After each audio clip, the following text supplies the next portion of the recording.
Palakkad college വിദ്യാർത്ഥികൾക്കിടയിലേക്ക് lorry പാഞ്ഞു കയറിയുണ്ടായ അപകടത്തിൽ ഒരു മരണം. മുണ്ടൂരിലെ യുവക്ഷേത്ര കോളേജിലെ 2ാം വർഷ BCA വിദ്യാർത്ഥി മുഹമ്മദ് ഫർഹാനാണ് മരിച്ചത്. ഗുരുതരമായി പരിക്കേറ്റ 3 വിദ്യാർത്ഥികൾ ചികിത്സയിലാണ്. ആശുപത്രി മാലിന്യവുമായി പോവുകയായിരുന്ന ലോറിയാണ് മുണ്ടൂർ 9ാം മൈലിൽ വിദ്യാർത്ഥികൾക്കിടയിലേക്ക് ഇടിച്ചു കയറിയത്. ഞങ്ങൾ പോകുമ്പോഴേക്കും വണ്ടി കുട്ടികളുടെ മേലിൽ ഇടിച്ചിട്ട് എല്ലാവരും ചെതറി കിടക്കുമായിരുന്നു. ഒരാൾ ബോണറ്റിൻ്റെ ഉള്ളിൽ കിടക്കുമായിരുന്നു. ഞങ്ങളെ ഗ്രില്ല് മാറ്റിയിട്ടാണ് അതിനെ രക്ഷപ്പെടുത്തി ഒരാളെ എൻ്റെ വണ്ടി കൊണ്ടുവന്നു ഇങ്ങോട്ട്. ബാക്കി 2 പേര് സായി ഹോസ്പിറ്റലിലേക്ക്, 2 പേരിനെ കോങ്ങാട് ഹോസ്പിറ്റലിലേക്ക് കൊണ്ടുപോയി. ഇപ്പോൾ അതിലത്തെ സായി ഹോസ്പിറ്റലിൽ കൊണ്ടുപോയ ഒരാൾ മരിച്ചു എന്നാണ് പേര് ഞങ്ങൾക്ക് കിട്ടിയത്. ചെറിയ ചാറ്റൽ മഴ ഉണ്ടായിരുന്നു. ആ സമയത്താണ് ഞങ്ങളവിടെ നിൽക്കുകയായിരുന്നു. ആ സമയത്ത് സൗണ്ട് കേട്ടത്. വിവരങ്ങളുമായി അരുൺ ആലത്തൂർ ചേരുകയാണ്. അരുൺ, വളരെ ദാരുണമായ സംഭവം. ഒരു വിദ്യാർത്ഥിക്ക് ദാരുണാന്ത്യം. ഈ പരിക്കേറ്റ മറ്റു വിദ്യാർത്ഥികളുടെ ആരോഗ്യനില എങ്ങനെയാണ്? അപ്പം മറ്റു വിവരങ്ങളും.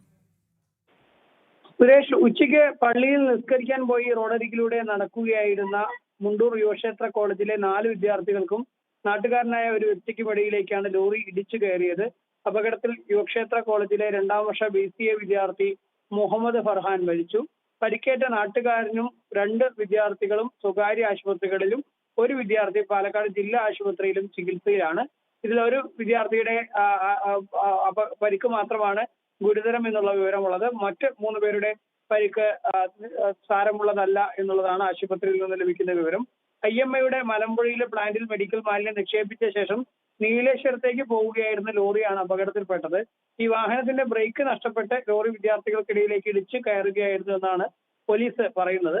സംഭവത്തിൽ മോട്ടോർ വാഹന വകുപ്പിന്റെ നേതൃത്വത്തിൽ അന്വേഷണം നടത്തും എന്നുള്ളതാണ്. അതേസമയം ഈ മുണ്ടൂർ തൂത പാതയിൽ മഴ പെയ്താൽ അപകടങ്ങൾ തുടർക്കവയാണെന്ന് നാട്ടുകാരും ആരോപിക്കുന്നുണ്ട്.